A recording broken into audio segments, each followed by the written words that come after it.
Last Poems by Laurence Hope. Dedication to Malcolm Nicholson. I, who of lighter love wrote many a verse, made public never words inspired by thee, lest strangers' lips should carelessly rehearse things that were sacred and too dear to me. Thy soul was noble. Through these 15 years, mine eyes familiar found no fleck nor flaw. Stern to thyself, thy comrades' faults and fears proved generosity thine only law. Small joy was I to thee. Before we met, sorrow had left thee all too sad to save. Useless, my love, as vain as this regret that pours my hopeless life across thy grave. L.H. End of poem. The Masters by Laurence Hope. Oh, masters, you who rule the world, will you not wait with me a while? When swords are sheathed and sails are furled, and all the fields with harvest smile? I would not waste your time for long. I ask you but, when you are tired, to read how by the weak the strong are weighed and worshipped and desired. When weary of the mart, the loom, the withering house, the riffle blocks, the barrack square, the engine room, the pickaxe ringing on the rocks, when tents are pitched and work is done, while restful twilight broods above, by fresh lit lamp or dying sun, see in my songs how women love. We shared your lonely watch by night, we knew you faithful at the helm, our thoughts went with you through the fight that saved a soul or wrecked a realm. Ah, how our hearts leapt forth to you, in pride and joy when you prevailed, and when you died, serene and true, we wept in silence when you failed. Oh, brain that did not gain the gold, oh arm that could not wield the sword, here is the love that is not sold. Here are the hearts to hail you, Lord. You played and lost the game. What then? The rules are harsh and hard, we know. You still, oh brothers, are the men whom we in secret reverence so. Your work was waste. Maybe your share lay in the hour you laughed and kissed. Who knows but what your son shall wear, the laurels that his father missed? Ay, you who win, and you who lose, whether you triumph or despair, when your returning footsteps choose the homeward track, our love is there. For, since the world is ordered thus, to you the fame, the stress, the sword, we can but wait, until to us you give yourselves for our reward. To whaler's deck and coral beach, to lonely ranch and frontier fort, beyond the narrow bounds of speech, I lay the cable of my thought. I fain would send my thanks to you, though who am I to give you praise, since what you are and work you do are lessons for our easier ways. 'Neath alien stars your campfires glow, I know you not, your tents are far, my hope is but in song to show how honoured and how dear you are. End of poem. I Shall Forget by Laurence Hope. Although my life which thou hast scarred and shaken, retains a while some influence of thee, as shells, by faithless waves long since forsaken, still murmur with the music of the sea. I shall forget, not thine the haunting beauty, which, once beheld, forever holds the heart, or, if resigned from stress of fate or duty, takes part of life away, the dearer part. I gave thee love, thou gavest but desire. Ah, the delusion of that summer night! Thy soul vibrated at the rate of fire, mine with the rhythm of the waves of light. It is my love for thee that I regret, not thee, thyself, and hence I shall forget. End of poem. The Lament of Yasmini, the Dancing Girl, by Laurence Hope. Ah, what hast thou done with that lover of mine, the lover who only cared for thee? Mine for a handful of nights, and thine for the nights that are and the days to be. The scent of the champer lost its sweet, so sweet it was in the times that were, since his alone, of the numerous feet that climb my steps, have returned not there. Aye, Yasmini, return not there. Art thou yet athrill at the touch of his hand? Art thou still athirst for his waving hair? Nay, passion thou never couldst understand. Life's heights and depths thou wouldst never dare. The great things left thee untouched, unmoved, the lesser things had thy constant care. Ah, what hast thou done with the lover I loved, who found me wanting, and thee so fair? Aye, Yasmini, he found her fair. Nay, nay, the greatest of all was thine, the love of the one whom I craved for so. But much I doubt if thou couldst divine the grace and glory of love, or know the worth of the one whom thine arms embraced. I may misjudge thee, but who can tell? So hard it is for the one displaced to weigh the worth of a rival's spell. Aye, Yasmini, thy rival's spell. And thou, whom I loved, have the seasons brought that fair content which allured thee so? Is it all that thy delicate fancy wrought? Yasmini wonders, she may not know. Yet never the stars desert the sky to fade away in the desolate dawn, but Yasmini watches their glory die, and mourns for her own bright star withdrawn. Aye, Yasmini, the lonely dawn. Ah, never the lingering gold dies down in a sunset flare of resplendent light, and never the palm tree's feathery crown uprears itself to the shadowy night.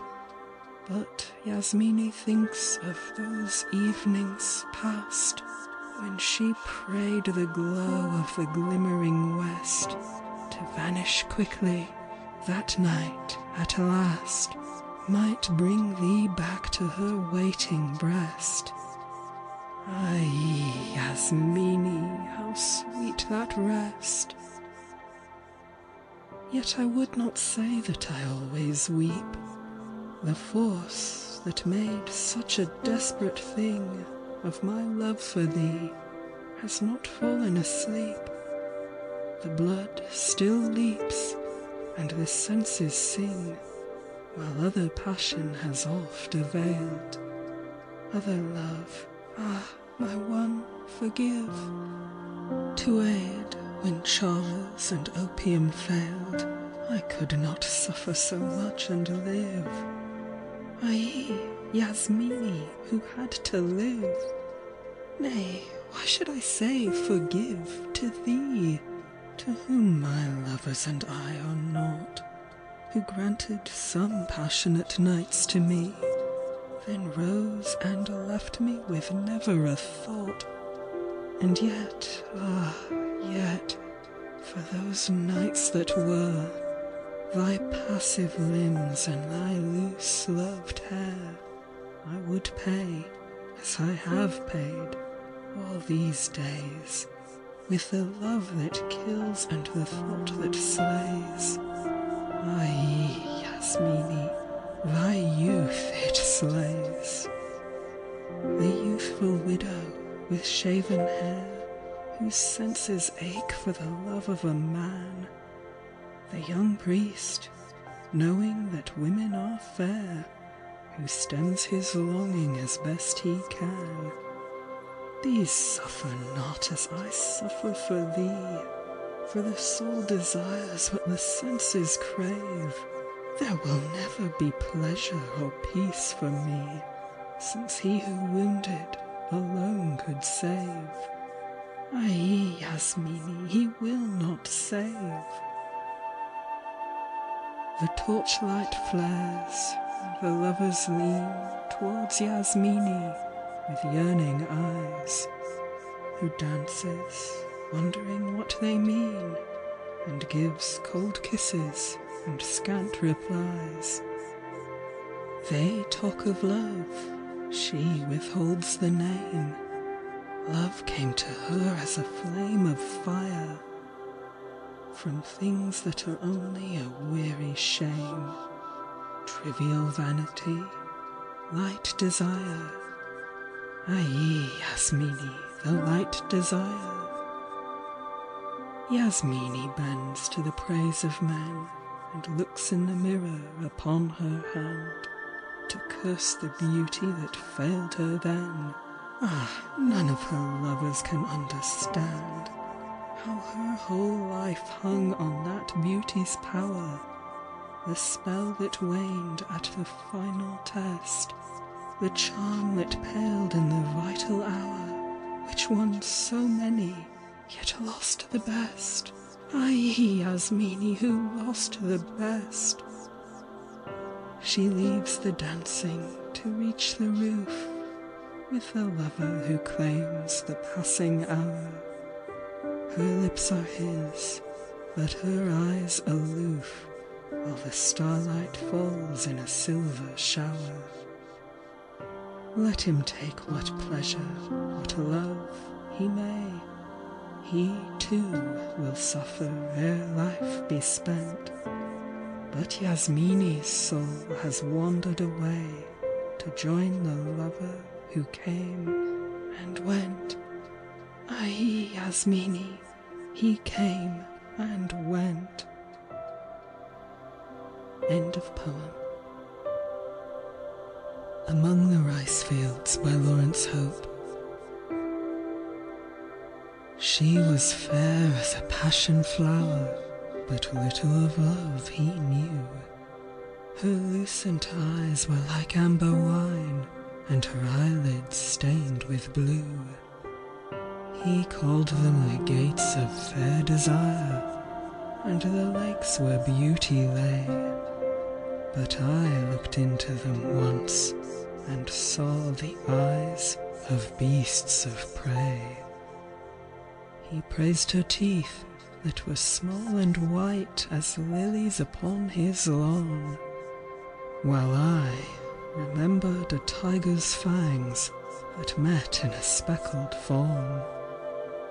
She had her way, a lover the more, and I had a friend the less. For long there was nothing to do but wait and suffer his happiness. But now I shall choose the sharpest kriss and nestle it in her breast. For dead he is drifting down to sea, and his own hand wrought his rest. End of poem. The Bride by Laurence Hope. Beat on the tom-toms and scatter the flowers, jasmine, hibiscus, vermilion and white. This is the day and the hour of hours. Bring forth the bride for her lover's delight. Maidens no more, as a maiden shall claim her. Near in his mystery draweth desire. Who, if she waver a moment, shall blame her? She is a flower, and love is a fire. Choti tin shaja siani ho gay. Give her the anklets, the rings and the necklace. Darken her eyelids with delicate art. Heighten the beauty, so youthful and fleckless. By the gods favoured, ho, bridegroom thou art. Twine in thy fingers her fingers so slender. Circle together the mystical fire. Bridegroom, a whisper, be gentle and tender. Choti tin shaja knows not desire. Abi tin shaja siani ho gay. Bring forth the silks and the veil that shall cover beauty till yesterday, careless and wild. Red are her lips for the kiss of a lover, ripe are her breasts for the lips of a child. Centre and shrine of mysterious power, chalice of pleasure and rose of delight, shyly aware of the swift coming hour, waiting the shade and the silence of night. Choti tin shaja siani ho gay. Still must the bridegroom his longing dissemble, longing to loosen the silk-woven cord. Ah, how his fingers will flutter and tremble, fingers well skilled with the bridle and sword. Thine is his valour, O bride, and his beauty, thine to possess and reissue again. Such is thy tender and passionate duty, licit thy pleasure, and honoured thy pain. Choti tin shaja siani ho gay. Choti tin shaja, lovely and tender, still all unbroken to sorrow and strife, come to the bridegroom who, silk-clad and slender, brings thee the honour and burden of life. Bidding farewell to thy light-hearted playtime, worship thy lover with fear and delight. Art thou not ever, though slave of his daytime, Choti tin shaja, queen of his night? Choti tin shaja siani ho gay. End of poem. Unanswered by Laurence Hope. Something compels me somewhere, yet I see no clear command in life's long mystery. Oft have I flung myself beside my horse to drink the water from the roadside mire, and felt her liquid through my being course, stilling the anguish of my thirst's desire. A simple want, so easily allayed, after the burning march, water and shade. Also I lay against the loved one's heart, finding fulfillment in that resting place. Feeling my longing quenched was but a part of nature's ceaseless striving for the race. But now I know not what they would with me, matter or force or God, if gods there be. I wait, I question, nature heeds me not, she does but urge in answer to my prayer, arise and do. Alas, she adds not what, arise and go. Alas, she says not where. End of poem. The Net of Memory by Laurence Hope. I cast the net of memory, man's torment and delight, over the level sands of youth that lay serenely bright, their tranquil gold at times submerged in the spring tides of love's delight. the net brought up in silver gleams, forgotten truth and fancies fair, like opal shells, small happy facts within the net entangled were, with the red coral of his lips, the waving seaweed of his hair. We were so young, he was so fair. End of poem. The Cactus Thicket by Laurence Hope. The Atlas summits were veiled in purple gloom, but a golden moon above rose clear and free.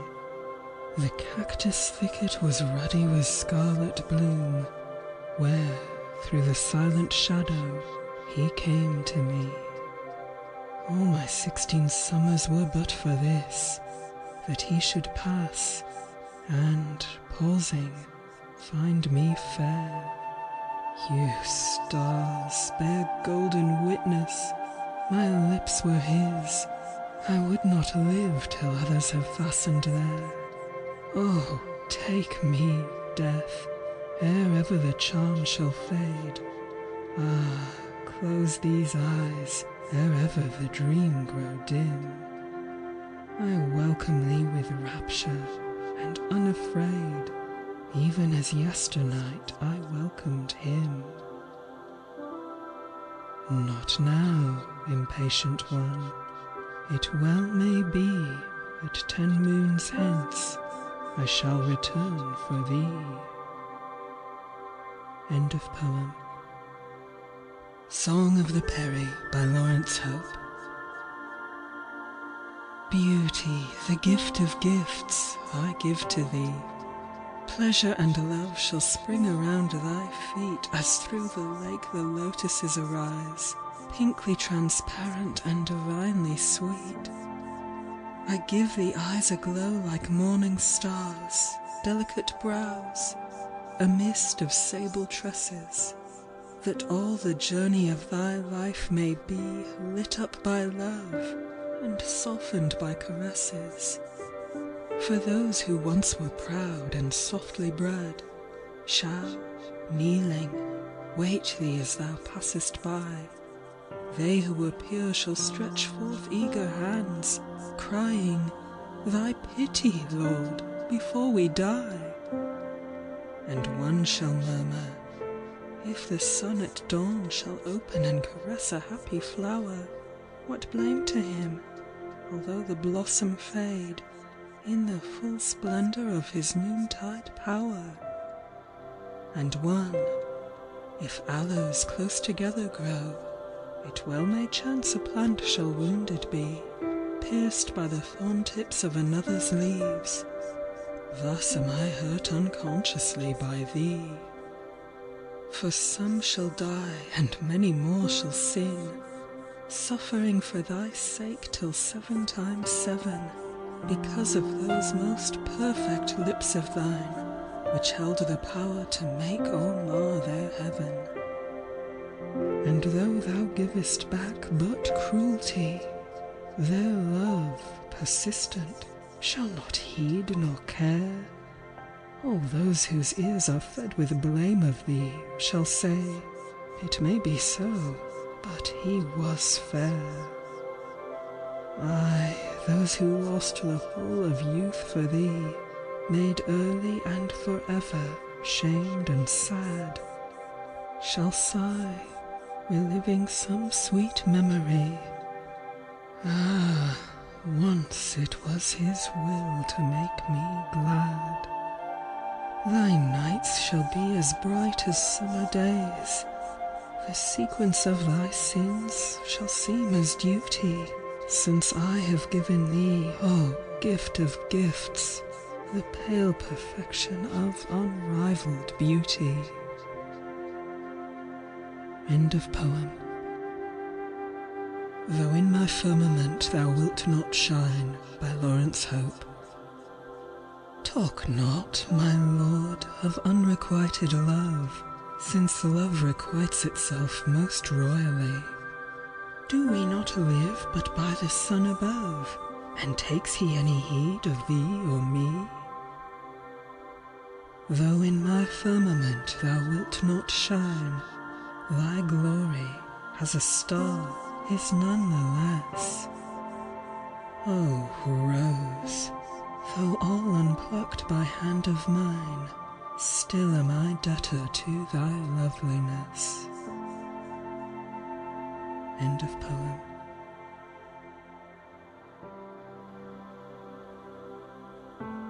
The Convert by Laurence Hope. The sun was hot on the tamarind trees, their shadows shriveled and shrank. No coolness came on the offshore breeze that rattled the scrub on the bank. She stretched her appealing arms to me, uplifting the flagon of love to me, till, great indeed was my unslaked thirst, I paused, I stooped, and I drank. I went with my foe to the edge of the crater, but one to return, we knew. The lava's heat had never been greater than the ire between us two. He flung back his head and he mocked at me. He spat unspeakable words at me. Our eyes met, and our knives met. I saw red, and I slew. Such were my deeds when my youth was hot, and force was new to my hand, with many more that I tell thee not, well known in my native land. These show thy Christ when thou prayest to him. He too was a man, thou sayest of him. Therefore he, when I reach his feet, will remember and understand. End of poem.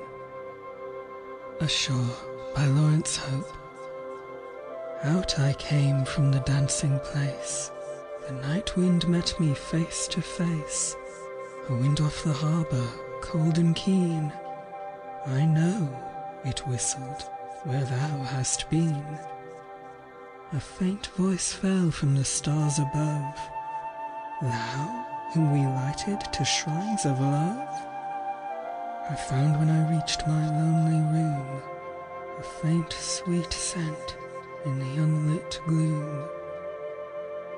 And this was the worst of all to bear, for someone had left white lilac there, the flower you loved in times that were. End of poem. Yasin Khan by Laurence Hope. Aye, thou hast found thy kingdom, Yasin Khan. Thy father's pomp and power are thine at last. No more the rugged roads of Khorasan, the scanty food and tentage of the past. Wouldst thou make war? Thy followers know no fear. Where shouldst thou lead them but to victory? Wouldst thou have love? Thy soft-eyed slaves draw near, eager to drain thy strength away from thee. My thoughts drag backwards to forgotten days, to scenes etched deeply on my heart by pain. The thirsty marches, ambuscades and frays, the hostile hills, the burnt and barren plain. Hast thou forgotten how one night was spent, crouched in a camel's carcass by the road, along which Akbar's soldiers scouting went, and he himself, all unsuspecting, rode? Did we not waken one despairing dawn, attacked in front, cut off in rear by snow, till, like a tiger leaping on a fawn, half of the hill crashed down upon the foe? Once, as thou mourn'st thy lifeless brother's fate, the red tears falling from thy shattered wrist, a spent Waziri, forceful still in hate, covered thy heart 10 paces off, and missed. Aye, men thrust a worn and dinted sword into a velvet scabbarded repose, The gilded pageants that salute thee, Lord, cover one sorrow-rusted heart, God knows. Ah, to exchange this wealth of idle days for one cold, reckless night of Khorasan, to crouch once more before the campfire blaze that lit the lonely eyes of Yasin Khan, to watch the starlight glitter on the snows, the plain stretched around us like a waveless sea, waiting until thy weary lids should close, to slip my furs and spread them over thee. How the wind howled about the lonely pass, while the faint snow shine of that plateaued space lit, where it lay upon the frozen grass, the mournful, tragic beauty of thy face. Thou hast enough caressed the scented air of these soft-breasted girls who waste thee so. Hast thou not sons for every adult year? Let us arise, O Yasin Khan, and go. Let us escape from out these prison bars, to gain the freedom of an open sky. Thy soul and mine, alone beneath the stars, intriguing danger, as in days gone by. Nay, there is no returning, Yasin Khan. The white peaks ward the passes, as of yore. The wind sweeps o'er the wastes of Khorasan, but thou and I go thitherward no more. Close, ah, too close, the bitter knowledge clings. We may not follow where my fancies yearn. The years go hence, and wild and lovely things, their own, go with them, never to return. End of poem. Krishna and His Flute by Laurence Hope.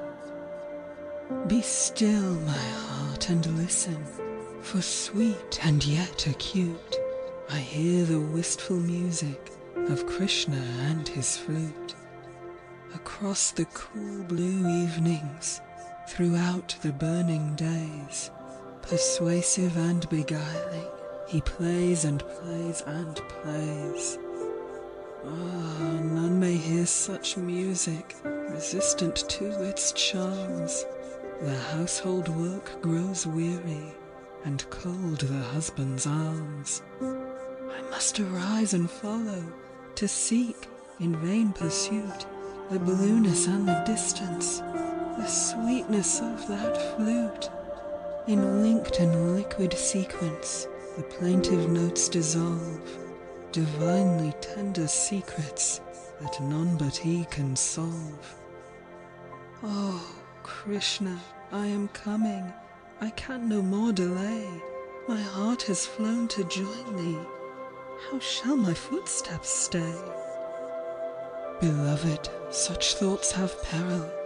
The wish is in my mind that I had fired the jungle and left no leaf behind, burnt all bamboos to ashes and made their music mute, to save thee from the magic of Krishna and his flute. End of poem. Song of Yashoda by Laurence Hope. Had I been young, I could have claimed to fold thee for many days against my eager breast. But, as things are, how can I hope to hold thee, once thou hast wakened from this fleeting rest? Clear shone the moonlight, so that thou couldst find me, yet not so clear that thou couldst see my face, where, in the shadow of the palms behind me, I waited for thy steps, for thy embrace. What reck I now my morning life was lonely? For widowed feet the ways are always rough, though thou hast come to me at sunset only, Still thou hast come, my lord, it is enough.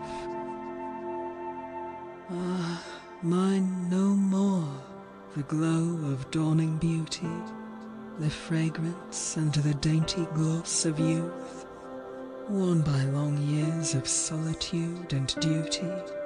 I have no bloom to offer thee in truth. Yet, since these eyes of mine have never wandered, still may they gleam with long forgotten light. Since in no wanton way my youth was squandered, some sense of youth still clings to me tonight. Thy lips are fresh as dew on budding roses, the gold of dawn still lingers in thy hair, while the abandonment of sleep discloses how every attitude of youth is fair. Thou art so pale, I hardly dare caress thee. Too brown my fingers show against the white. Aye, the glory that I should possess thee. Aye, the grief but for a single night. The tulip tree has pallid golden flowers that grow more rosy as their petals fade.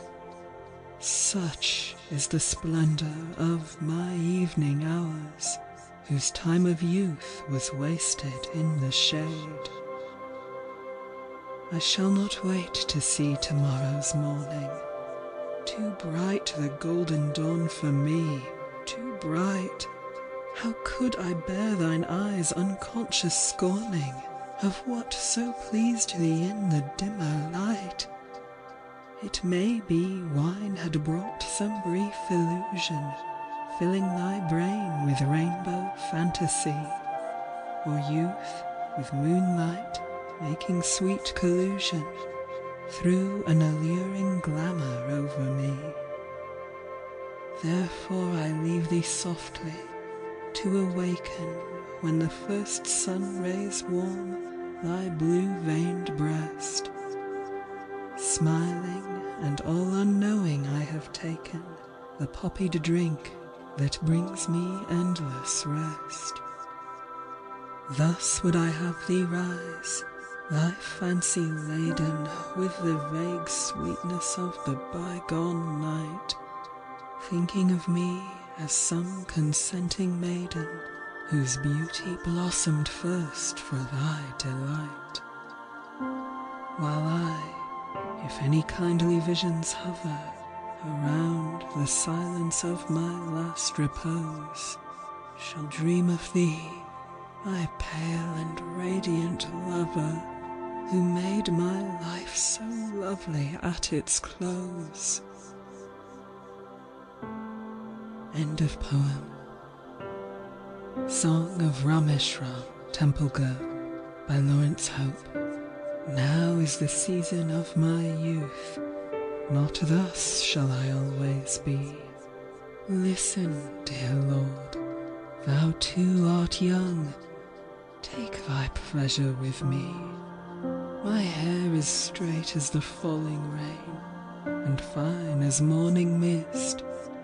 I am a rose awaiting thee, that none have touched or kissed. Do as thou wilt with mine and me, beloved, I only pray, follow the promptings of thy youth, let there be no delay. A leaf that flutters upon the bough a moment, and it is gone, a bubble amid the fountain's spray. Ah, pause and think thereon, for such is youth and its passing bloom that wait for thee this hour. If aught in thy heart incline to me, ah, stoop and pluck thy flower. Come, my lord, to the temple shade, where cooling fountains play. If aught in thy heart incline to love, let there be no delay. Many shall faint with love of me, and I shall slake their thirst. but fate has brought thee hither today, that thou shouldst be the first. Old, so old are the temple walls. Love is older than they, but I am the short-lived temple rose, blooming for thee today. Thine am I, Prince, and only thine. What is there more to say? If aught in thy heart incline to love, let there be no delay. End of poem. The Row of Islor by Laurence Hope. I was sold to the Row of Islor, slender and tall was he. When his litter carried him down the street, I peeped through the thatch to see. Ah, the eyes of the Row of Islor, my lover that was to be. The hair that lay on his youthful brow was curled like an ocean wave. His eyes were lit with a tender smile, but his lips were soft and grave. For sake of these things I was still with joy when the silver coins were paid, and they took me up to the palace gates, delighted and unafraid. Ah, the eyes of the Row of Islor, may never their brilliance fade. So near was I to the crown of life, 10,000 times, alas! The Dewan leant from the latticed hall, looked down, and saw me pass. He begged for me from the Row of Islor, who answered, She is thine.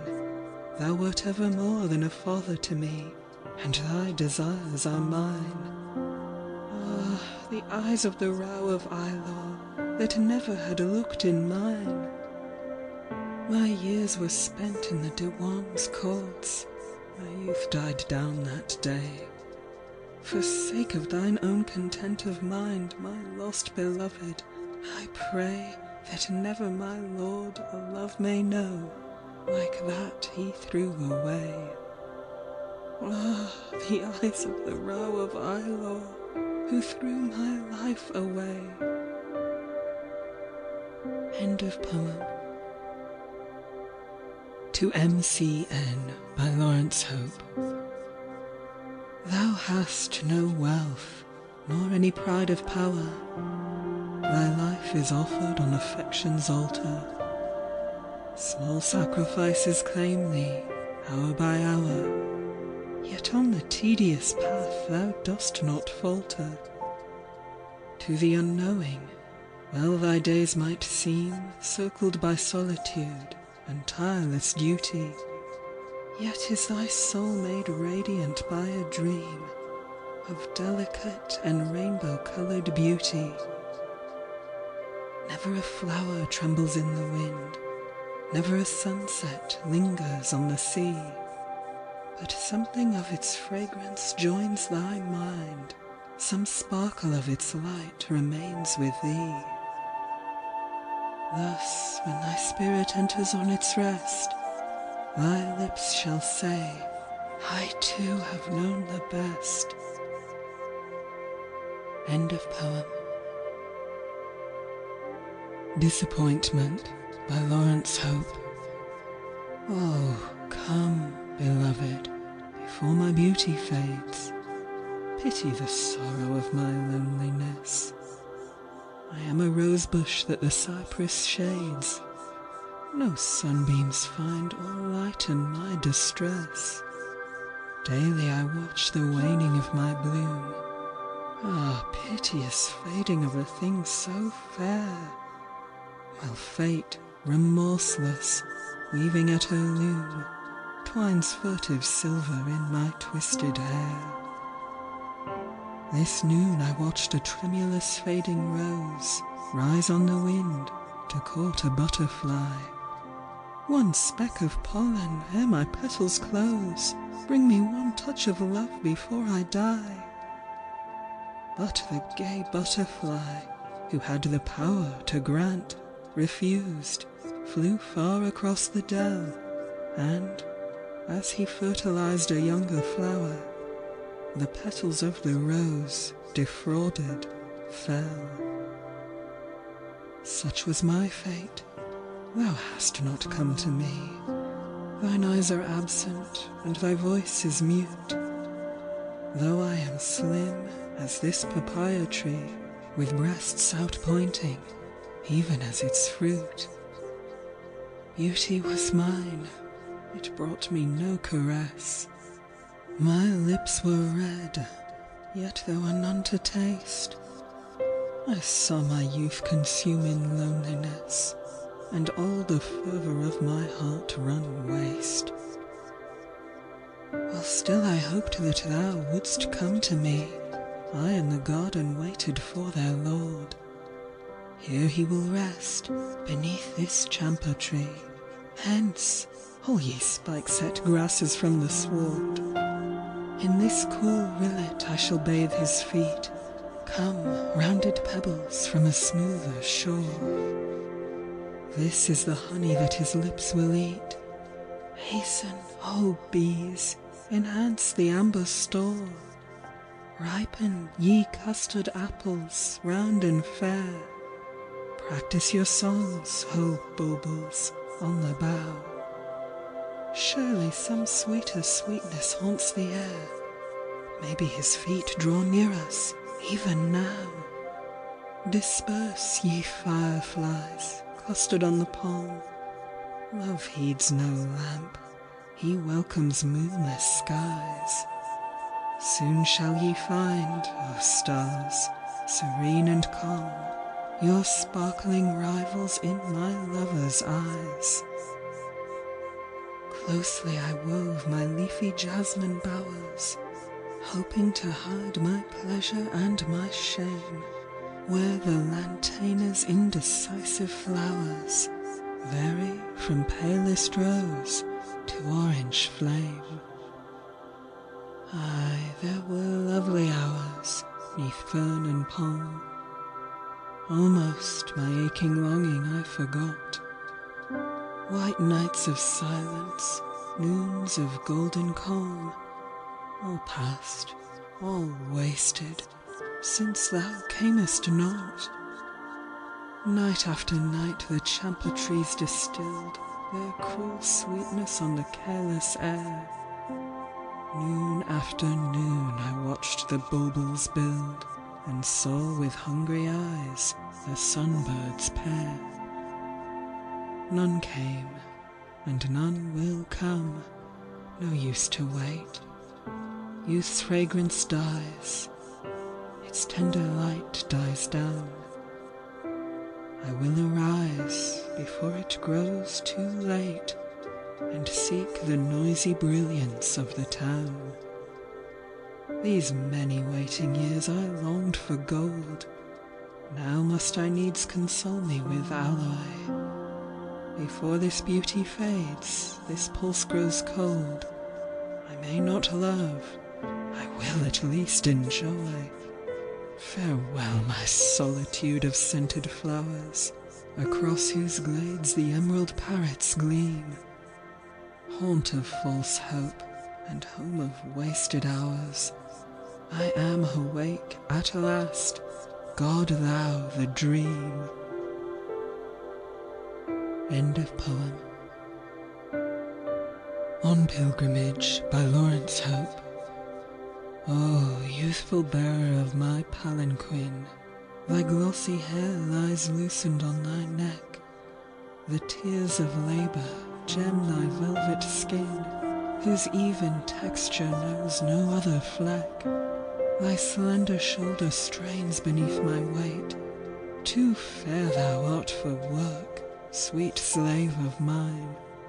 Would that this idle breast, traversing fate, a willing serf to love, supported thine. I smell the savage scent of sun-warmed fur, close in the jungle, musky, hot and sweet. The air comes from thy shoulder, even as myrrh. Would we were as the panthers, free to meet. The temple road is steep, I grieve to see thy slender ankles bruised among the clods. Oh, my beloved, if I might worship thee, beauty is greater far than all the gods. End of poem. The Rice Boat by Laurence Hope. I slept upon the rice boat that, reef protected, lay at anchor where the palm trees infringe upon the bay. The windless air was heavy with cinnamon and rose. The midnight calm seemed waiting, too fateful for repose. One joined me on the rice boat, with wild and waving hair, whose vivid words and laughter awoke the silent air. Oh, beauty, bare and shining, fresh washing in the bay, one well may love by moonlight what one would not love by day. Above, among the cordage, the night wind hardly stirred. The lapping of the ripples was all the sound we heard. Love reigned upon the rice boat, and peace controlled the sea. The spirit's consolation, the senses' ecstasy. Though many things and mighty are furthered in the west, the ancient peace has vanished before today's unrest. For how among their striving, their gold, their lust, their drink, shall men find time for dreaming, or any space to think? Think not I scorn the science that lightens human pain, though man's reliance often is placed on it in vain. Maybe the long endeavour, the patience and the strife, may some day solve the riddle, the mystery of life. Perchance I do not value things western as I ought, the trains that take us whither, the ships that reach what port? To me it seems but chaos of greed and haste and rage, the endless, aimless motion of squirrels in a cage. Here where some ruined temple in solitude decays, with carven walls still hallowed with prayers of bygone days. Here where the coral outcrops make flowers of the sea, the olden peace yet lingers in hushed serenity. Ah, silent silver moonlight, whose charm impartial falls on tanks of sacred water and squalid city walls, whose mystic whiteness hallows the lowest and the least. To thee men owe the glamour that draws them to the east. And as this azure water, unflecked by wave or foam, conceals in its tranquillity the dreaded white shark's home, so if love be illusion, I ask the dream to stay, content to love by moonlight what I might not love by day. End of poem. Lulgy My Desire by Laurence Hope.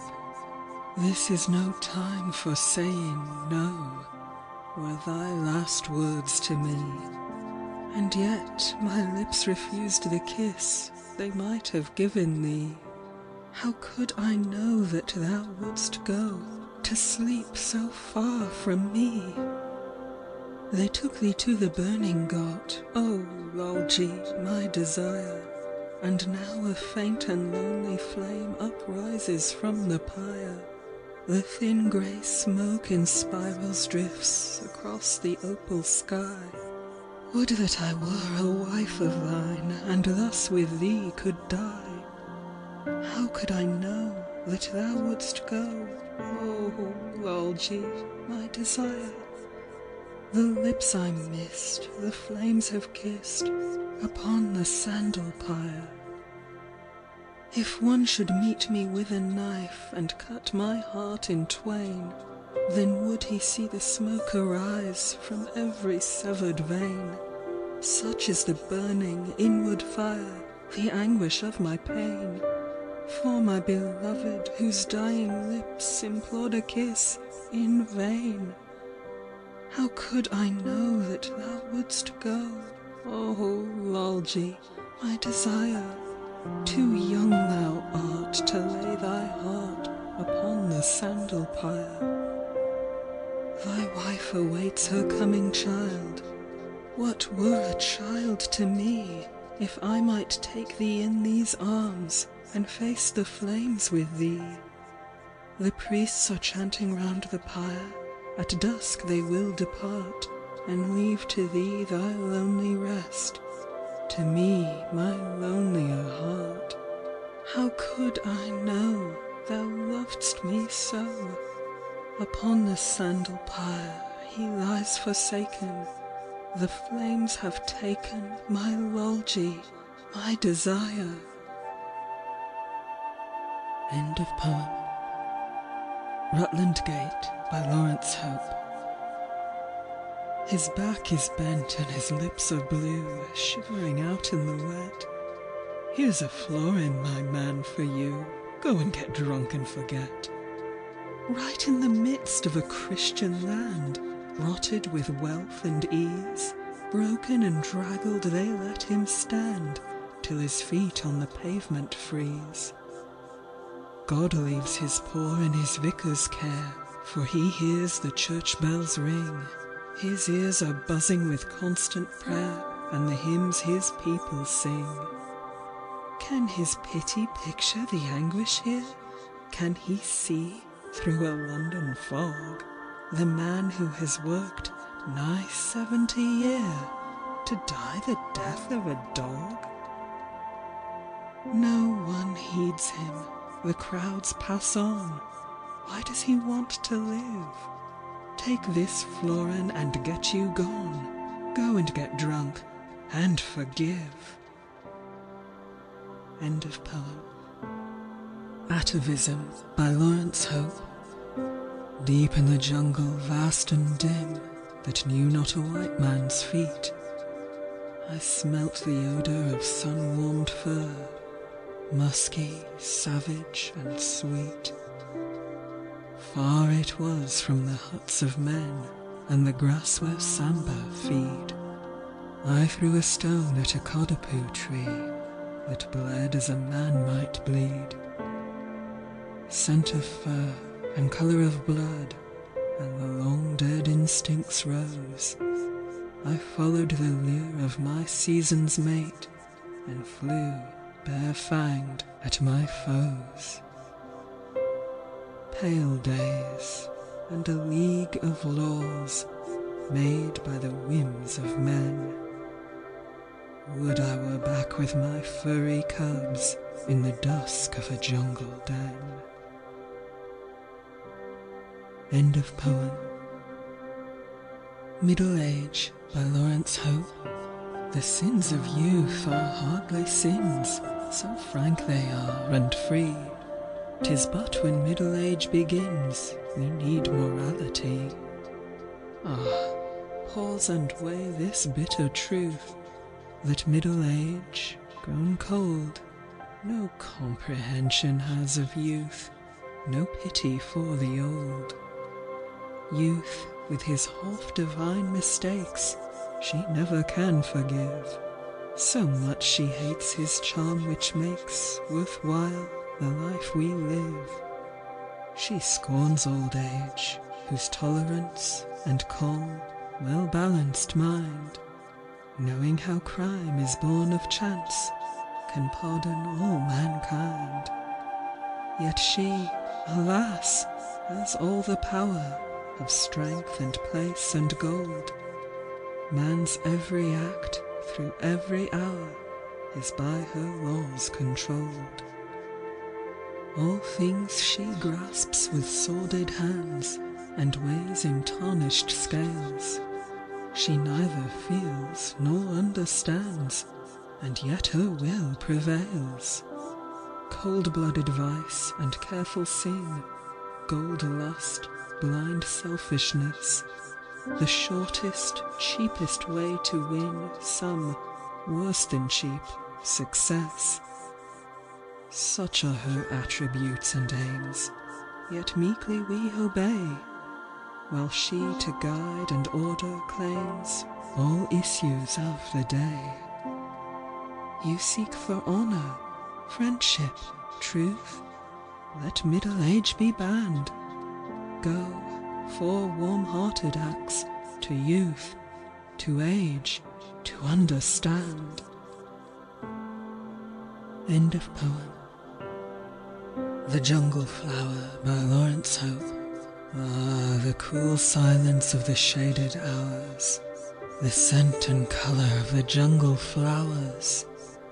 Thou art one of the jungle flowers, strange and fierce and fair, palest amber, perfect lines, and scented with champa flower. Lie back and frame thy face in the gloom of thy loosened hair. Sweet thou art, and loved, I loved for an hour. But thought flies far, far to another breast, whose whiteness breaks to the rose of a twin pink flower, where wind the azure veins that my lips caressed, when fate was gentle to me for a too brief hour. There is my spirit's home and my soul's abode, the rest for only inns on the traveller's road. End of poem. From Behind the Lattice by Laurence Hope. I see your red gold hair and know how white the hidden skin must be, though sun-kissed face and fingers show the fervour of the noonday glow, the keenness of the sea. My longing fancies ebb and flow, still circling constant unto this, my great desire, whisper low, to plant on thy forbidden snow the rosebud of a kiss. The scarlet flower would spread and grow, your whiteness change and flush. Be still, my reckless heart, beat slow, 'tis but a dream that stirs thee so, to one transparent blush. End of poem. Wings by Laurence Hope. Was it worthwhile to forego our wings to gain these dexterous hands?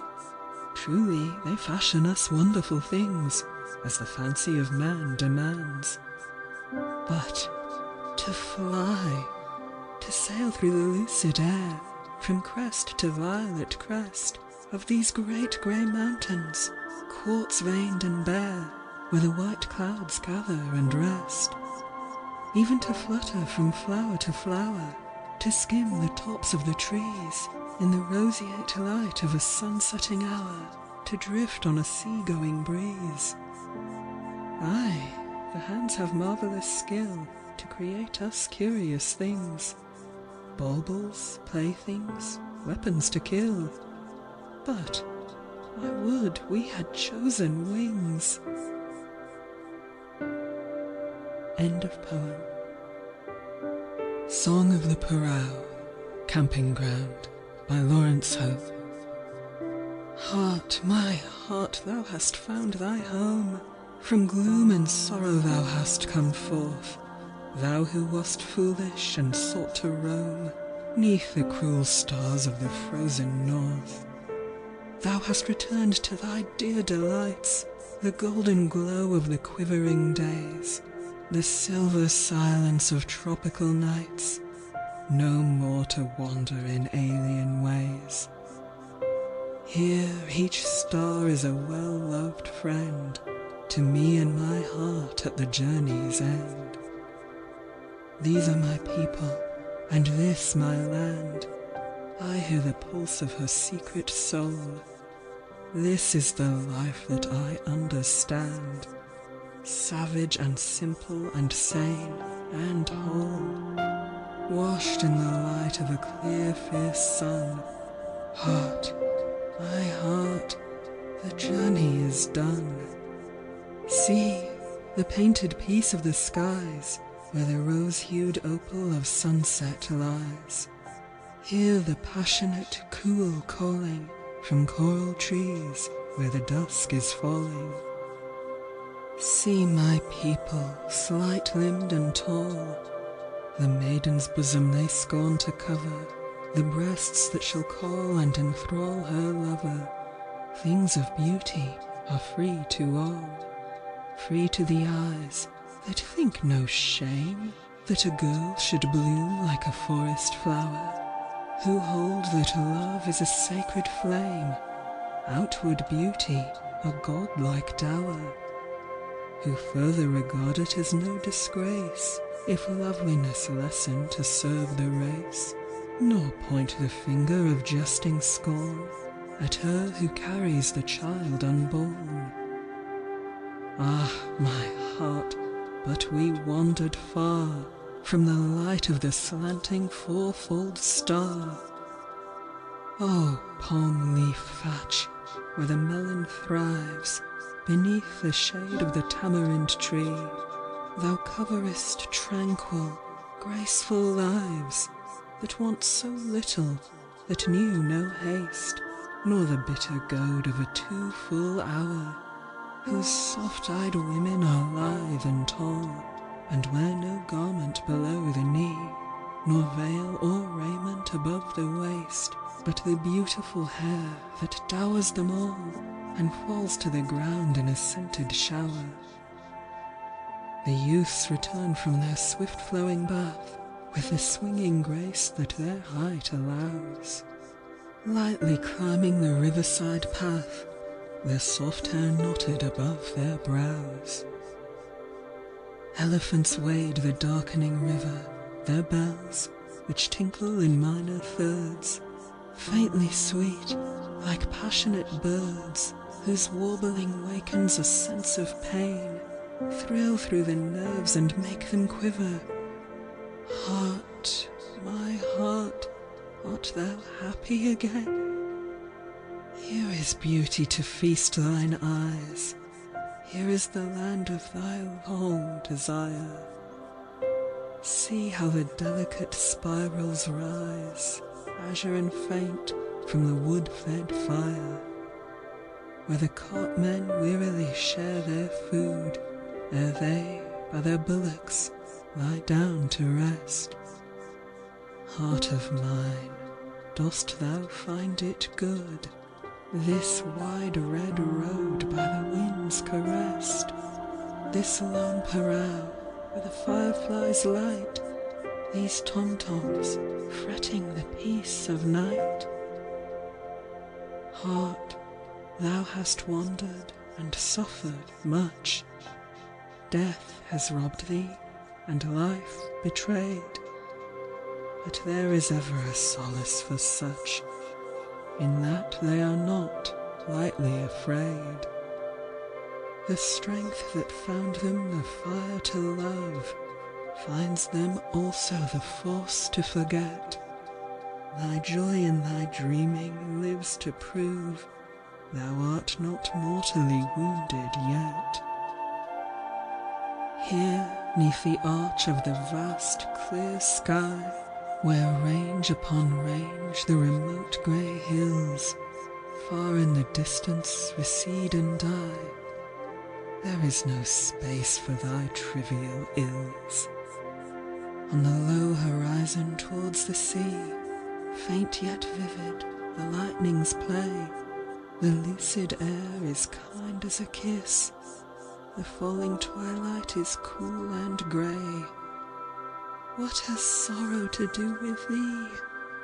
Love was cruel, thou now art free. Life unkind, it has given thee this. End of poem. The Tom-Toms by Laurence Hope. Dost thou hear the tom-toms throbbing, like a lonely lover sobbing for the beauty that is robbing him of all his life's delight? Plaintive sounds, restrained, enthralling, seeking through the twilight falling, something lost beyond recalling in the darkness of the night. Oh, my little loved Firuza, come and nestle to me closer, where the golden-bowled mimosa makes a canopy above. For the day, so hot and burning, dies away, and night, returning, sets thy lover's spirit yearning for thy beauty and thy love. Soon will come the rosy warning of the bright, relentless morning, when, thy soft caresses scorning, I shall leave thee in the shade. All the day my work must chain me, and its weary bonds restrain me, for I may not re-attain thee till the light begins to fade. But at length the long day endeth, as the cool of night descendeth. His last strength thy lover spendeth in returning to thy breast, where beneath the bulbul nightly, while the planets shimmer whitely, and the fireflies glimmer brightly, thou shalt give him love and rest. Far away, across the distance, the quick throbbing drum's persistence shall resound with soft insistence in the pauses of delight, through the sequence of the hours, while the starlight and the flowers consecrate this love of ours in the temple of the night. End of poem. Written in Kannada by Laurence Hope. 1. Who was it held that love was soothing or sweet? Mine is a painful fire at its whitest heat. Who said that beauty was ever a gentle joy? Thine is a sword that flashes but to destroy. Though mine eyes rose up from thy beauty's banquet, calm and refreshed, my lips that were granted naught can find no rest. My soul was linked with thine through speech and silent hours, as the sound of two soft flutes combined, or the scent of sister flowers. But the body, that wretched slave of the Sultan, mind, who follows his master ever, but far behind, nothing was granted him, and every rebellious cell rises up with angry protest, it is not well. Night is falling, thou hast departed, I am alone, and the last sweetness of love thou hast not given, I have not known. 2. Somewhere, oh, my beloved one, the house is standing, waiting for thee and me, for our first caresses. It may be a river boat, or a wave-washed landing, the shade of a tree in the jungle's dim recesses, some far-off mountain tent, ill-pitched and lonely, or the naked vault of the purple heavens only. But the place is waiting there, till the hour shall show it, and our footsteps, following fate, find it and know it, where we shall worship the greatest of all the gods in his pomp and power. I sometimes think that I shall not care to survive that hour. End of poem. Farouk by Laurence Hope. The rice birds fly so white, so silver white, the velvet rice flats lie so emerald green. My heart inhales, with sorrowful delight, the sweet and poignant sadness of the scene. The swollen tawny river seeks the sea, its hungry waters never satisfied, beflecked with fallen log and torn up tree, engulf the fisher huts on either side. The current brought a stranger yesterday, and laid him on the sand beneath a palm. His worn young face was partly torn away. His eyes, that saw the world no more, were calm. We could not close his eyelids, stiff with blood. But, oh my brother, I had changed with thee, for I am still tormented in the flood, whilst thou hast done thy work and reached the sea. End of poem. My Desire by Laurence Hope.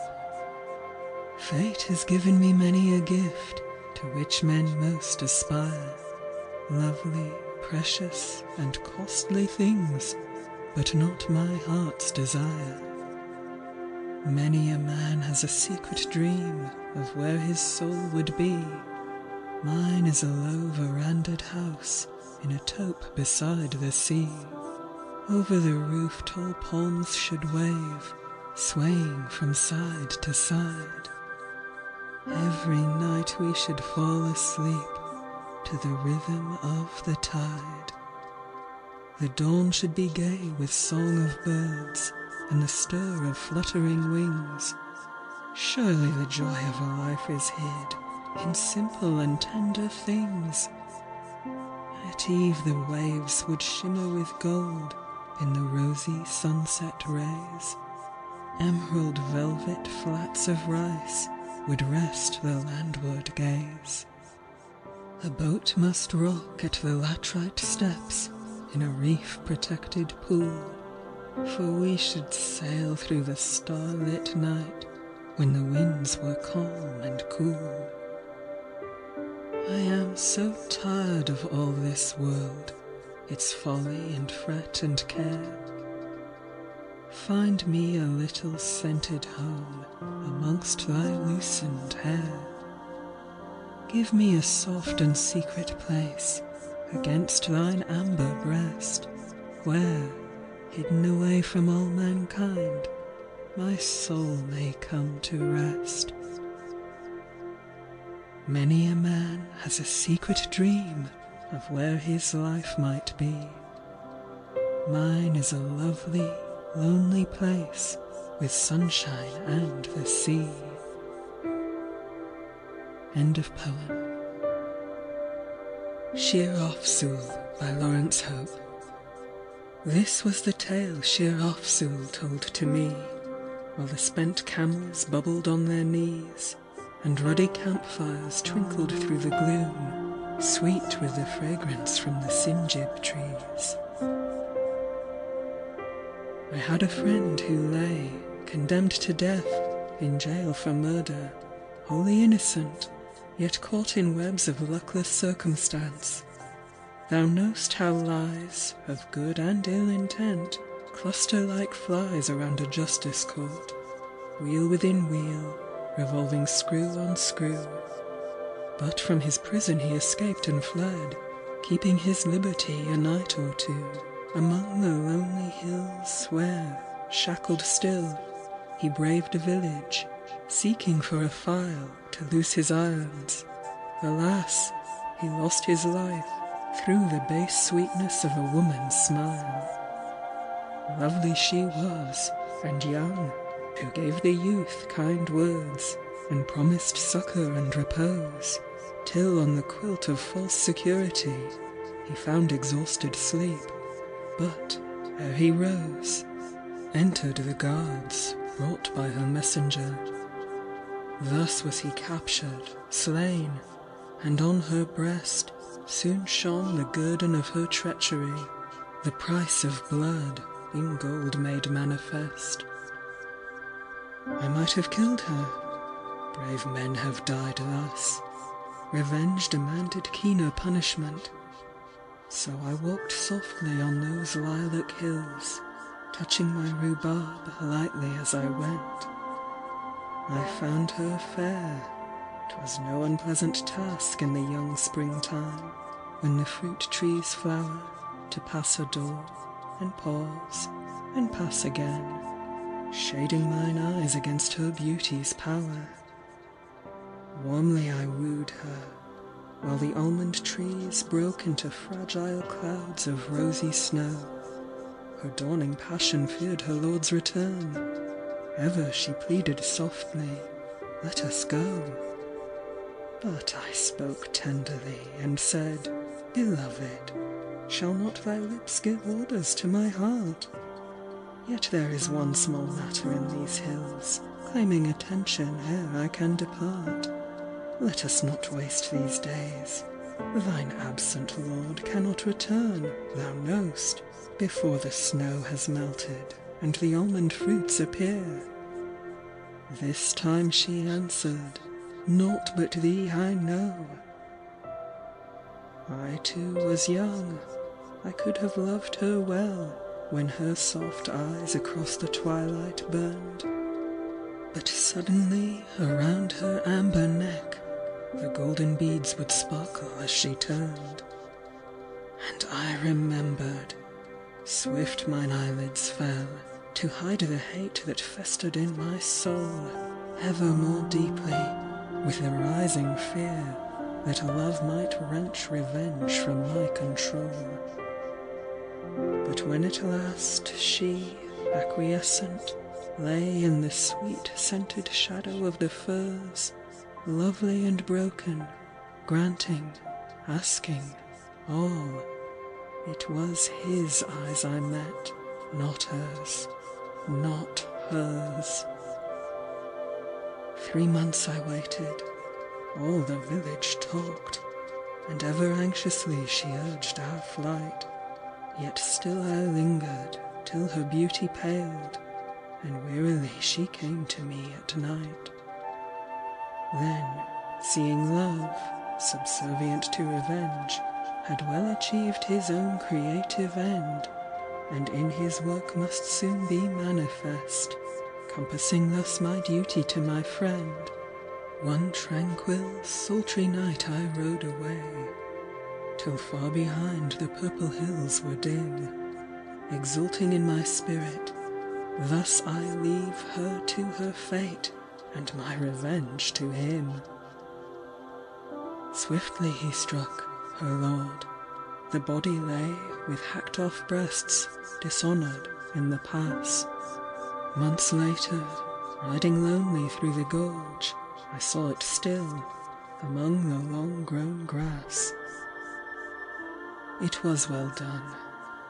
My soul is satisfied.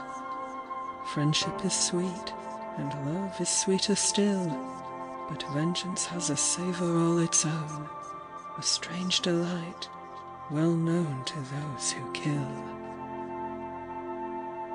Such was the story Afzul told to me, while wood fires crackled in the evening breeze, and blows on hammered tent pegs stirred the air, sweet with the fragrance from the sinjib trees. Tent-like, above, upheld by jagged peaks, the heavy purple of the tranquil sky shared its oft-broken promises of peace, while twinkling stars bemocked the worn-out lie. End of poem. Nay, Not Tonight, by Laurence Hope. Nay, not tonight. The slow, sad rain is falling, sorrowful tears, beneath a grieving sky. Far off a famished jackal, faintly calling, renders the dusk more lonely with its cry. The mighty river rushes, sobbing, seawards. The shadows shelter faint, mysterious fears. I turn mine eyes for consolation thee-wards, and find thy lashes tremulous with tears.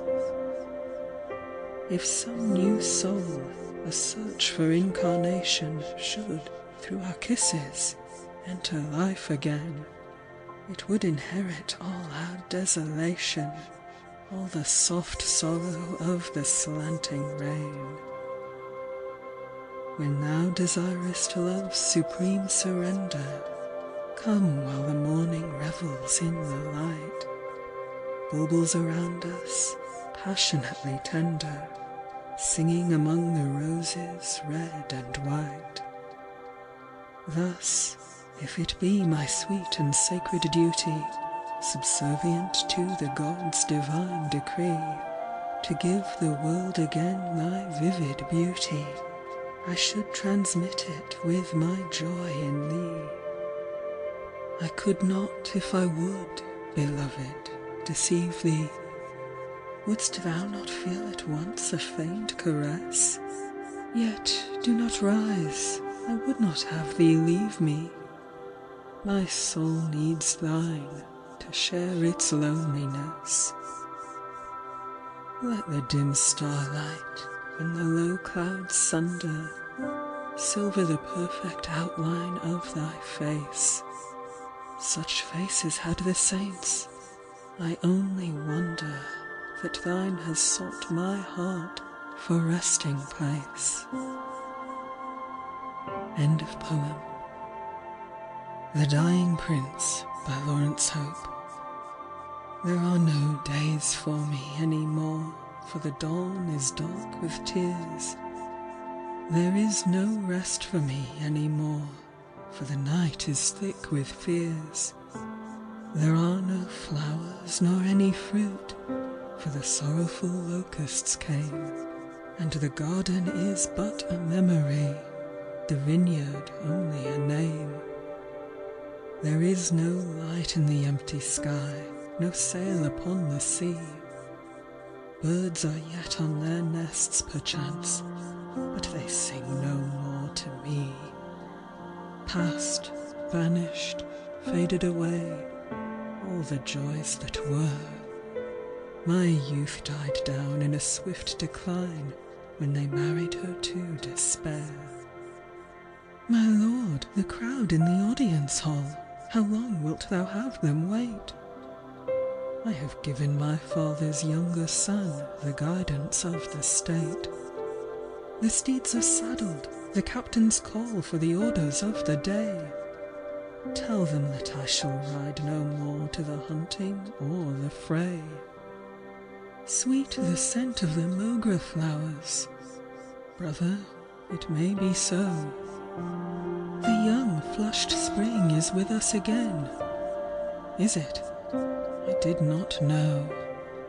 The Zamarine's daughter draweth near on slender golden feet. Oh, a curse upon all sweet things, say I, to whom they are no more sweet. Dost think that a man as sick as I can compass a woman's ease?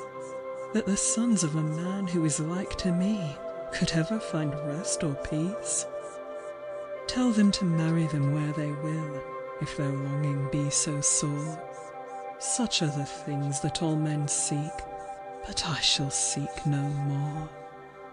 All my muscles are fallen in, and the blood deserts my veins.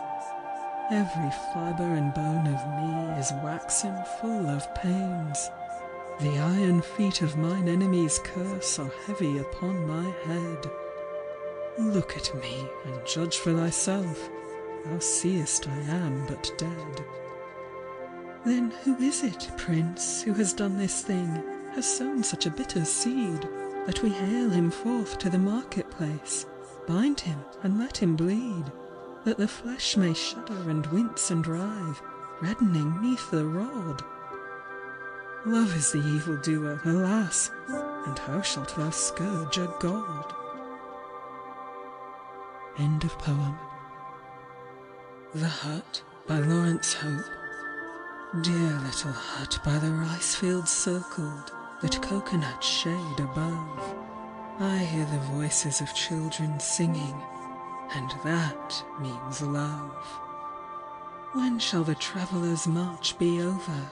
When shall his wandering cease? This little homestead is bare and simple, and that means peace. Nay, to the road I am not unfaithful, intense let my dwelling be. I am not longing for peace or passion from anyone else but thee, my Krishna, anyone else but thee. End of poem. My paramour was loneliness by Laurence Hope. My paramour was loneliness, and lying by the sea, soft songs of sorrow and distress he did beget in me. Later another lover came, more meet for my desire. Radiant Beauty was his name, his sons had wings of fire. End of poem. The rice was under water by Laurence Hope. The rice was under water, and the land was scourged with rain.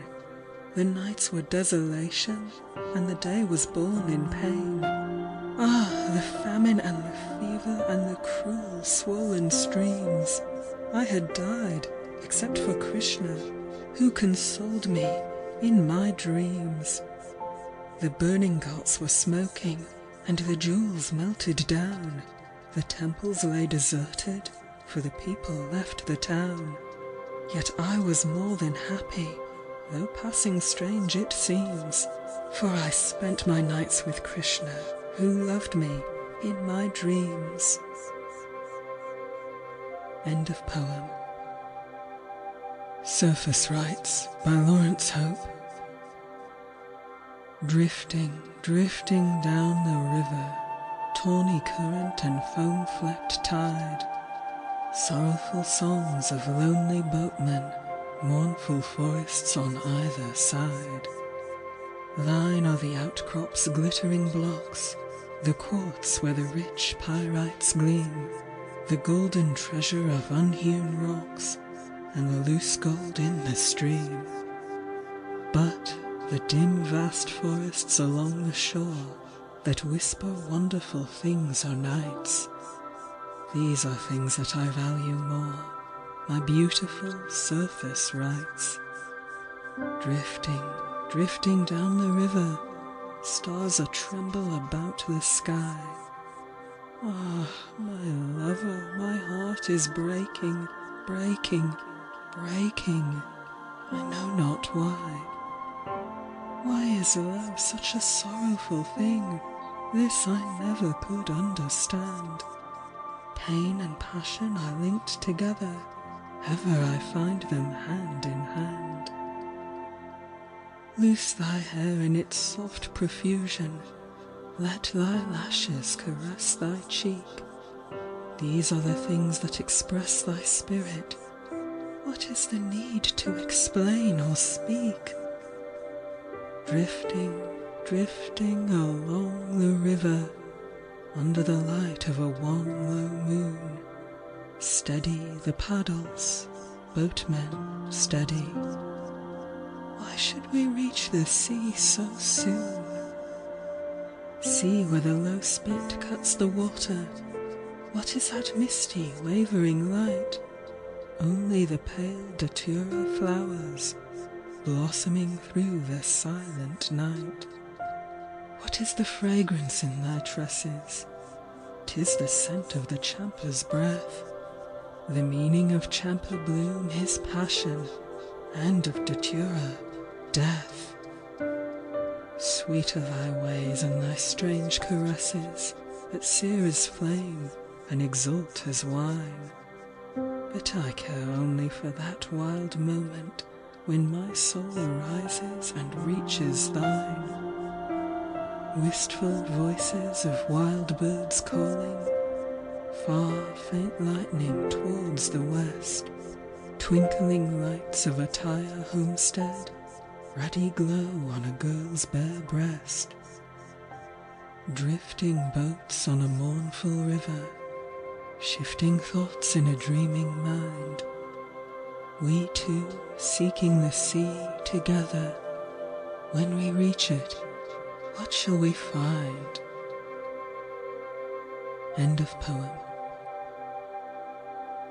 Shivratri, the Night of Shiva, by Laurence Hope. While the procession passed at Rameshram, nearer and nearer cometh the car where the golden goddess towers. Sweeter and sweeter grows the air from 1,000 trampled flowers. We two rest in the temple shade, safe from the pilgrim flood. This path of the gods in olden days ran royally red with blood. Louder and louder and louder yet throbs the sorrowful drum. That is the tortured world's despair, never a moment done. Shriller and shriller shriek the flutes, nature's passionate need. Paler and paler grow my lips, and still thou bidst them bleed. Deeper and deeper and deeper still, never a pause for pain. Darker and darker falls the night that golden torches stain.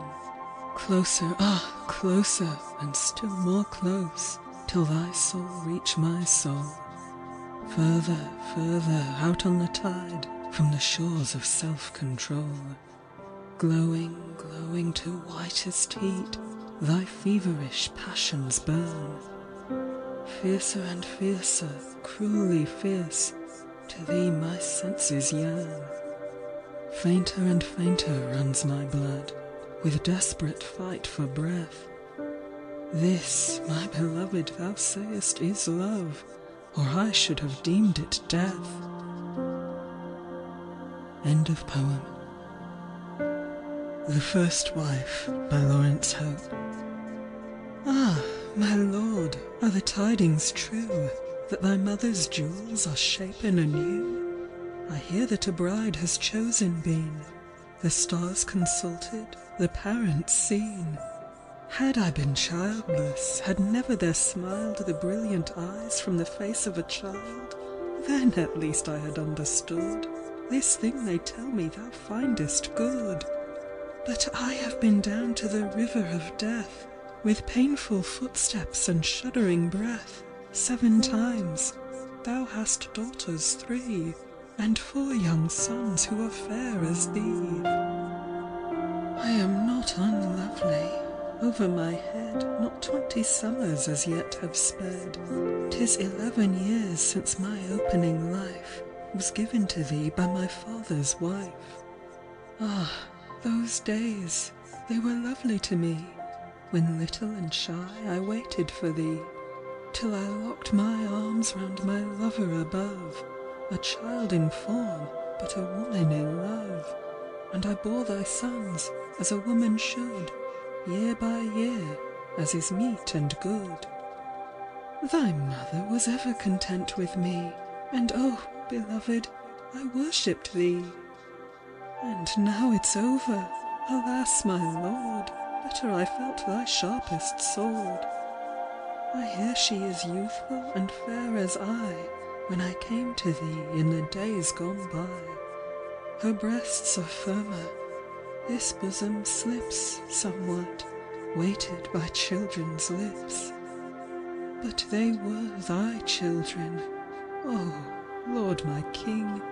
Ah, why hast thy heart devised this thing? I am not as the women of this thy land, meek and timid, broken to hand. From the distant north I was given to thee, whose daughters are passionate, fierce and free. I could not dwell by a rival's side, I seek a bridegroom, as thou a bride. The night she yieldeth her youth to thee, death shall take his pleasure in me. End of poem. I Arise and Go Down to the River by Laurence Hope. I arise and go down to the river, and currents that come from the sea, still fresh with the salt of the ocean, are lovely and precious to me. The waters are silver and silent, except where the kingfisher dips, or the ripples wash off from my shoulder the reddening stain of thy lips. 2 things make my joy at this moment, thy gold-coloured beauty by night, and the delicate charm of the river, all pale in the day-breaking light. So cool are the water's caresses. Ah, which is the lovelier, this, or the fire that it kindles at midnight, beneath the soft glow of thy kiss. Ah, love has a mighty dominion. He forges with passionate breath the links which stretch out to the future with forces of life and of death. But great is the charm of the river, so soft is the sigh of the reeds. They give me, long sleepless from passion, the peace that my weariness needs. I float on the breast of my river and startle the birds on the edge, to land on a newly found island, a boat that is caught in the sedge. The rays of the sun are still level, not yet has the heat of the day deflowered the mists of the morning that linger in delicate grey. What land was his dwelling whose fancy first gave unto paradise birth? He never had swum in my river, or else he had fixed it on earth. Oh, grace of the palm tree reflections! Oh, sense of the wind from the sea! Oh, divine and serene exultation of one who is lonely and free! Ah, delicate breezes of daybreak, so scentless, refreshing and free! And yet, had my midnight been lonely, you had been less lovely to me. This coolness comes laden with solace, because I am hot from the fire, as often devotion to virtue arises from sated desire. Gautama came forth from his palace. He felt the night wind on his face. He loathed as he left the embraces, the softness and scent of the place. But ah, if his night had been loveless, with no one to solace his need, he never had written that sermon which men so devotedly read. Ah, river, thy gentle persuasion, I doubt if I seek any more the beauty that hurts me and holds me beneath the low roof on the shore.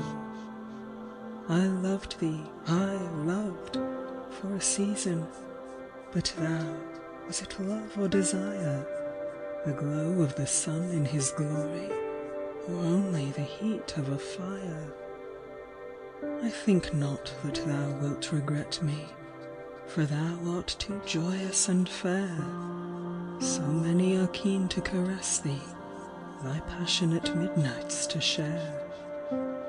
Thou wilt not have time to remember, before a new love knot is tied, the stranger who loved thee and left thee, who drifted away on the tide.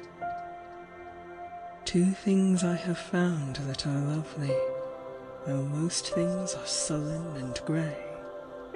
One, peace, but what mortal has found him? And passion, but when would he stay?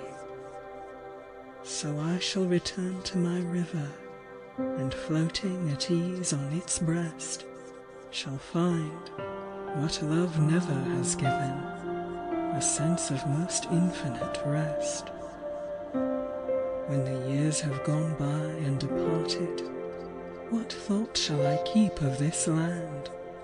A curl of thy waist-reaching tresses, a flower received from thy hand? Nay, if I can fathom the future, I fancy my relic will be some shell my beloved one, the river, has stolen from the shore of the sea. End of poem. Listen, beloved, by Laurence Hope. Listen, beloved, the casuarinas quiver, each tassel prays the wind to set it free. Hark to the frantic sobbing of the river, wild to attain extinction in the sea. All nature blindly struggles to dissolve in other forms and forces, thus to solve the painful riddle of identity. Ah, that my soul might lose itself in thee! Yet, my beloved one, wherefore seek I union, since there is no such thing in all the world? Are not our spirits linked in close communion, and on my lips thy clinging lips are curled? Thy tender arms are round my shoulders thrown, I hear thy heart more loudly than my own. And yet, to my despair, I know thee far, as in the stellar darkness, star from star.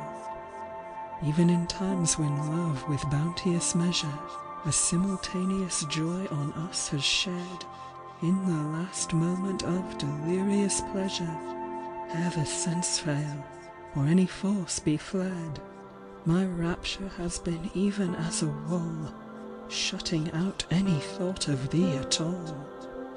My being, by its own delight possessed, forgot that it was sleeping on thy breast.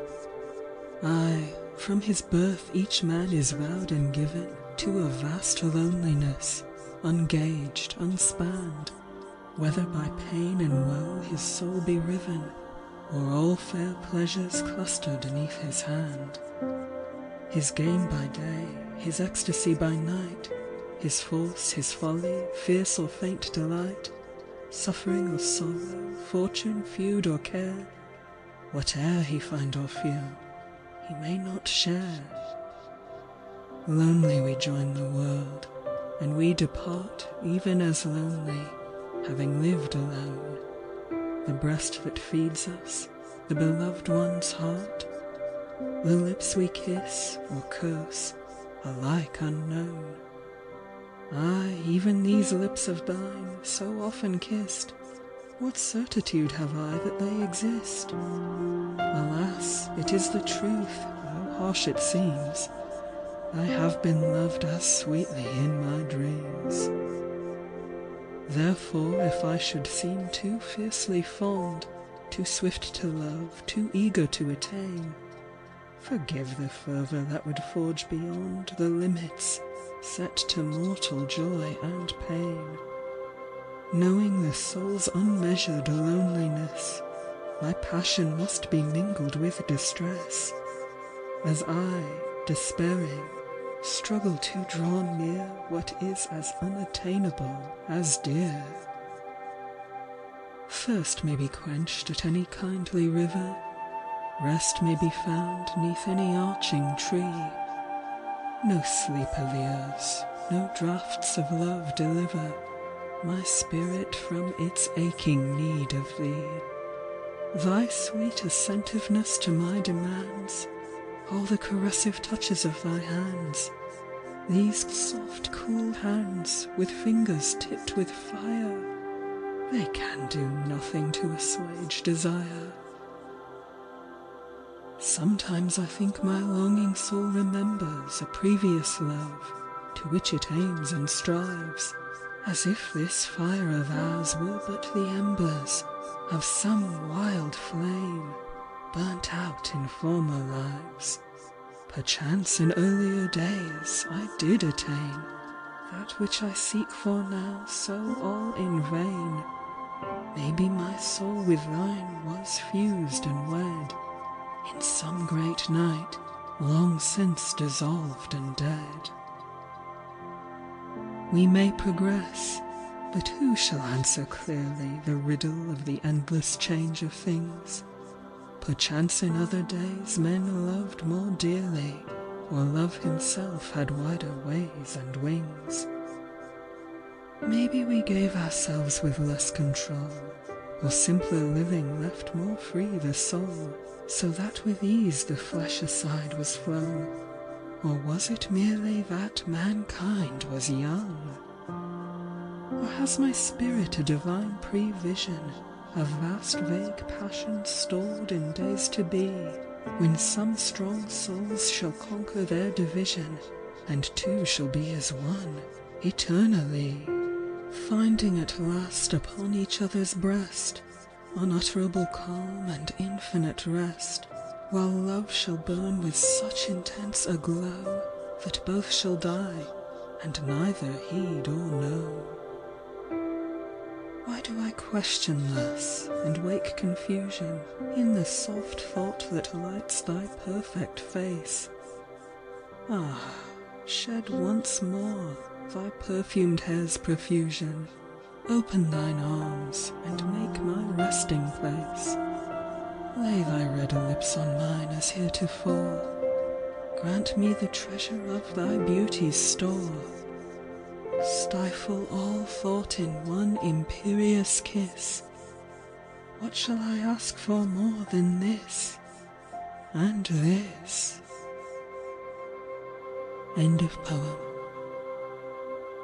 Oh, Unforgotten and Only Lover by Laurence Hope.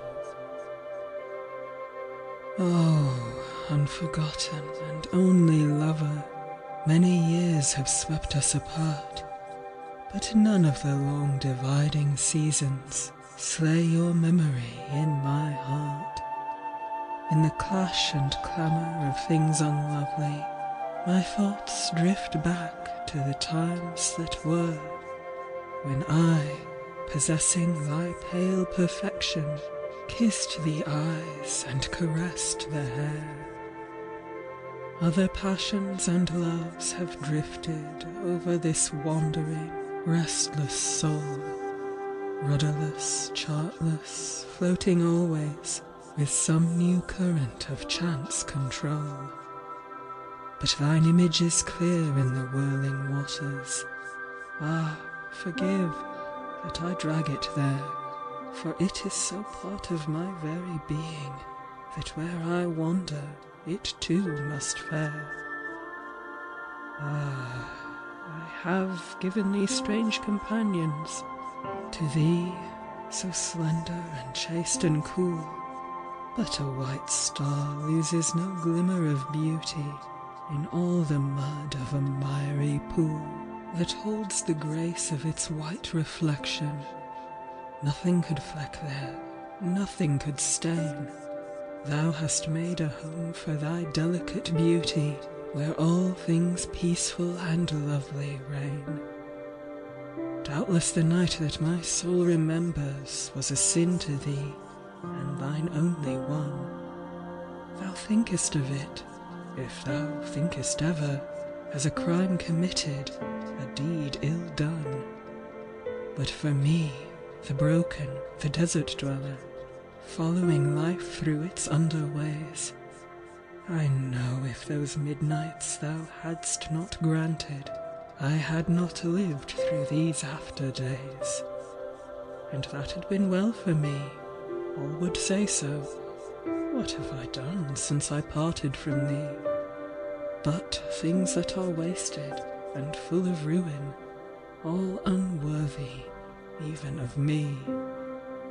Yet it was to me that the gift was given. No greater joy have the gods above, that night of nights when my only lover, though all reluctant, granted me love. For thy beauty was mine, and my spirit knows it. Never, never, my heart forgets. One thing fixed in the torrent of changing, faults and follies and fierce regrets, thine eyes and thy hair that were lovely symbols of that white soul that their grace enshrined, they are part of me and my life forever, in every fibre and cell entwined. Men might argue that having known thee, I had grown faithful and pure as thee, had turned at the touch of thy grace and glory from the average pathways trodden by me. Hadst thou been kinder, or I been stronger, it may be even these things had been. But one thing is clear to my soul forever, I owe my owning of thee to sin. Had I been colder I had not reached thee, besmirched the ermine, beflecked the snow. It was only sheer and desperate passion that won thy beauty in years ago, and not for the highest virtues in heaven, the utmost grace that the soul can name, would I resign what the sin has brought me, which I hold glory, and thou thy shame. I talk of sin in the usual fashion, but God knows what is a sin to me. We love more fiercely, or love more faintly, but I doubt if it matters how these things be. The best and the worst of us all sink under. What I held passion, and thou held'st lust. What name will it find in a few more seasons, when we both dissolve in an equal dust? If a God there be, and a God seems needed to make the beauty of things like thee, he doubtless also, some careless moment, mixed the forces that fashioned me. Also he, for his own good reason, though I care little how these things are, gave me thee in those few brief midnights, and that one solace he never can mar. Ah me, the stars of such varying heavens have watched me under such alien skies. Lay thy beauty naked before me, to soothe and solace my world-worn eyes. For one good gift to me has been given, a memory accurate, clear and keen, that holds the vision, perfect forever, in charm and glory of things once seen. So I hold thee there, and my fancy wanders to each known beauty and blue-veined place. I know how each separate eyelash trembles, and every shadow that sweeps thy face. And this is a joy of which none can rob me, this is a pleasure that none can mar. As sweet as thou wert in that long past midnight, even as lovely my memories are. Ah, unforgotten and only lover, if ever I drift across thy thought, has even a vision unloved, unlovely, may cross the fancy, uncalled, unsought, when the years that pass thee have shown, in passing, that my love, in its strength at least, was rare? Wilt thou not think, ah, hope of the hopeless, e'en as thou wouldst not, thou wilt not, care? End of poem. Early Love by Laurence Hope. Who says I wrong thee, my half-opened rose? Little he knows of thee or me, or love.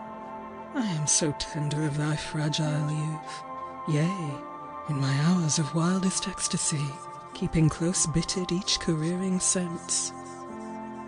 Only I give mine eyes unmeasured law, to feed them where they will, and their delight was curbed at first, until thy tender shame died in the bearing of thy firstborn joy. I am not cruel, my half-opened rose, though in the sunshine of my own desire I have uncurled thy petals to the light, and fed the tendrils of thy dawning sense with delicate caresses, till they leave thee tremulous with the newness of thy joy, sharing thy lover's fire with innocent flame. Others will wrong thee, that I well foresee, being a man, knowing my fellow men, and they who, knowing, would blame my love of thee, contentedly will see thy beauty given, when the world judges thou art ripe to wed, to the rough rites of marriage, to the pain and grievous weariness of child-getting. This shall be right and licit in their eyes, but it would break my heart were I alive. Yea, this will be, many will doubtless share the rose, whose bud has been my one delight, and I shall not be there to shield my flower.